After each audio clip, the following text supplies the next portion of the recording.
high table to you. We have obviously my boss, the Minister for Higher Education, Research, Science and Technology, Honorable Professor Pierre Gomez. We have Mr. Alai Jalo, the Chairperson of the NACA Governing Board. We have Professor Momodu Sala, the Operations Manager of the Central Project Coordinating Unit at the Ministry of Finance and Economic Affairs. We have Mr. Alex Seka, the Director for ITT at the University of Applied Sciences, Engineering and Technology. And then we have the person who you'll be hearing from for the most of the day, Mr. Guy Madden. He's a consultant who's working on the Strategic Improvement Plan for the 2 Centers of Excellence.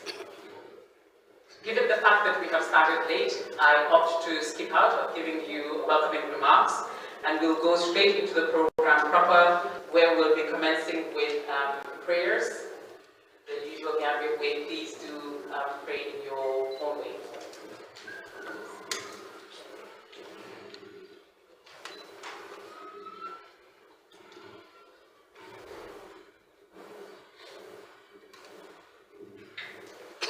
Amen and Amen.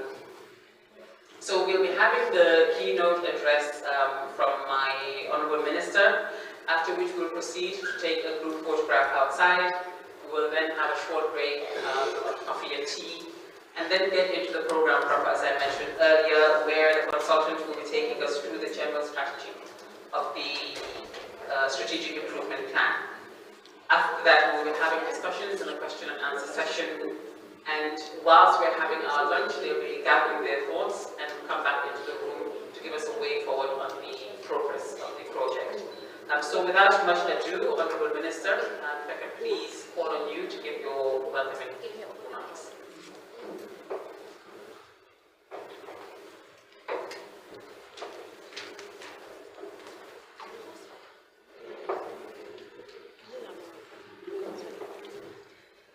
Thank you very much, yes, Ambassador Jeremy Jai. The week's assistant, the chairman of NACA, CPCU, director of the USEC, colleagues from sister institutions, different ministries and government agencies, and also colleagues from the private sector, from USED and other institutions, from the MoHERST'S, and also our brothers and sisters from the media. Welcome. For the Ministry of Higher Education, Research, Science and Technology, because we are continuing the journey, the transformative journey of our higher education ecosystem, so that we can signpost it properly. For a long time, we've ignored the second stream, which is the TVET stream, the hands-on education. Now we've decided to lay emphasis on that second stream, giving the youth opportunities, giving them alternatives to have access to varieties of various job opportunities by giving them the skill sets in their own backyard. That is the objective, and unfortunately that did not take place for a long time, and we have to now make the necessary adjustment. We've decided as a ministry to now have 2 pathways. One is the multi-purpose TVET centers that we'll be having in different countries, in different regions. And as I'm talking to you today, whilst we are here gathered in Bakau here, working on systems in place, so that what we are presenting to unfold later. Another team is out there in CRR, working now, handing over the land, so that the construction contractors, so that the construction will start for another TVET center on agribusiness in Sierra, the fisheries. As you know, last year we've sent 16 to 20 young Gambians to Malawi and to Turkey for training at master's level to be trained in fisheries and marine science.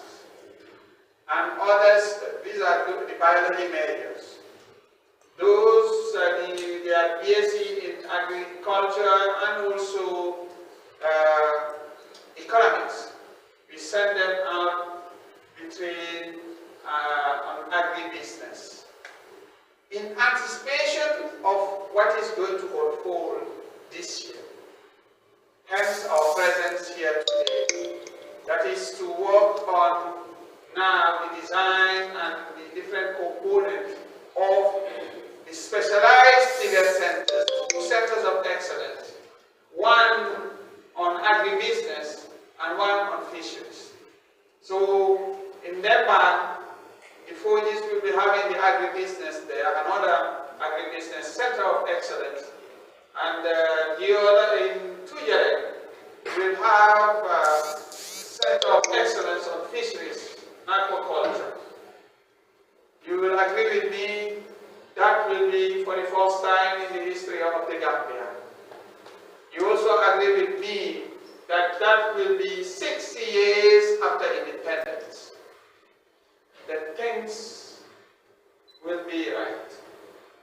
Then now we will have the manpower. The gender activists will not sacrifice me. I will say now the human resources. Okay? I know some people from MoHERST'S will just send their missiles very soon. So let me say human resources. And that's going to really help us to get the personnel so that we will know exactly what is in our waters, in our river, in the ocean. And then we will manage that resources. We will feed ourselves. Then we move from food security to food sovereignty. These are key words, and that's the vision. Moving from food security to food sovereignty. Then we will not, then now our 6 years of independence that we are celebrating now will make sense. That's the reason why we are going all out to ensure that we deliver. But to deliver, we cannot do it alone.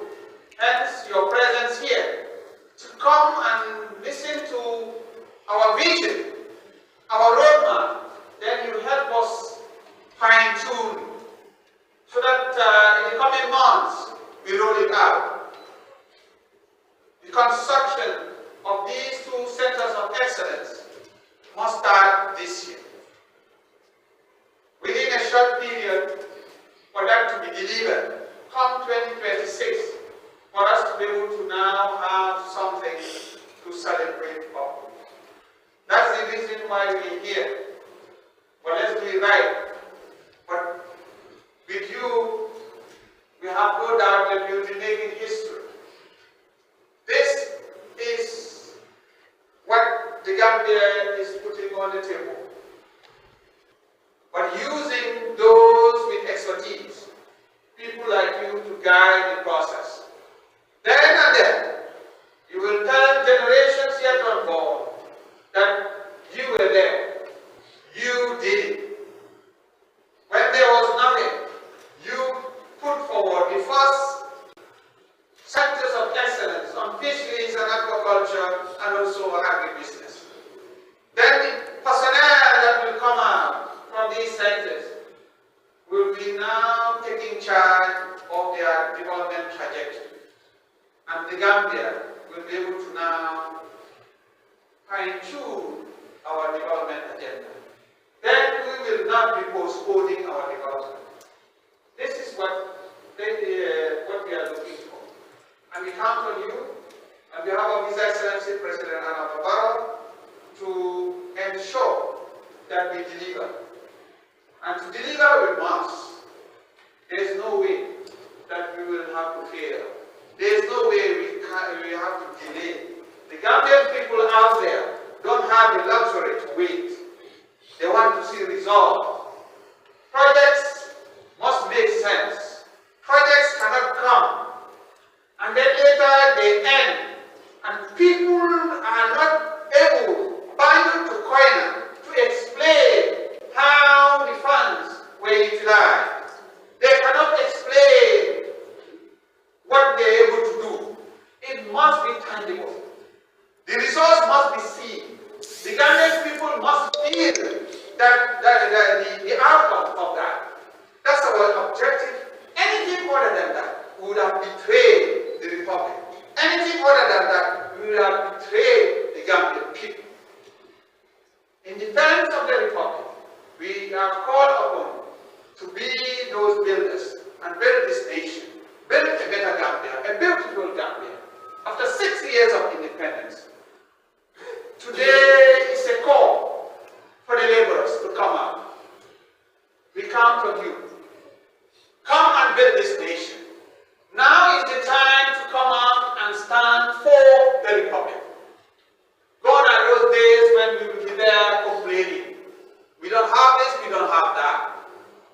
We need to now produce. We need to be part of the knowledge producers. We need to be part of those who build this country. Do not be bystanders. Do not be at the periphery. We count on you. The Republic is calling. Build this Gambia, build this nation, especially with agriculture, agribusiness, and fisheries. Then now the Gambia will be a hub. Yes, earlier on, some weeks ago, we talked about a medical hub. When we will be building the School of Medicine, state-of-the-art School of Medicine and Allied Health Sciences, where we'll be spending nothing less than $46 million. Just convert that into dollars. $46 million. You now understand. And this is just one component of Farababanta. School of Medicine and Allied Health Sciences alone. Many of them within ECOWAS don't have that. So the objective, the dream, is for this Center of Excellence to serve as a hub, not only for the Gambia, but for the sub-region. People to come to Banjul and get quality education. That's the objective. But this will happen thanks to your intervention. That will happen thanks to your contribution, significant contribution. We count on you to help us fine-tune what the consultants have prepared, and it's an opportunity for me to thank them for really the good work they have been doing. And even the past days, they've been working tirelessly with the MoHERST'S team. You know, I know the Mary and her team were asking together with the Gambia government under the instruction of His Excellency President Barrow for us to be able to deliver these two centers. This is a long journey, but this is done thanks to those people who are not known, who are not seen. It's called it, as we are about to embark on this transformative journey, I have that singular honor to recognize those people, making it happen, and we want to thank you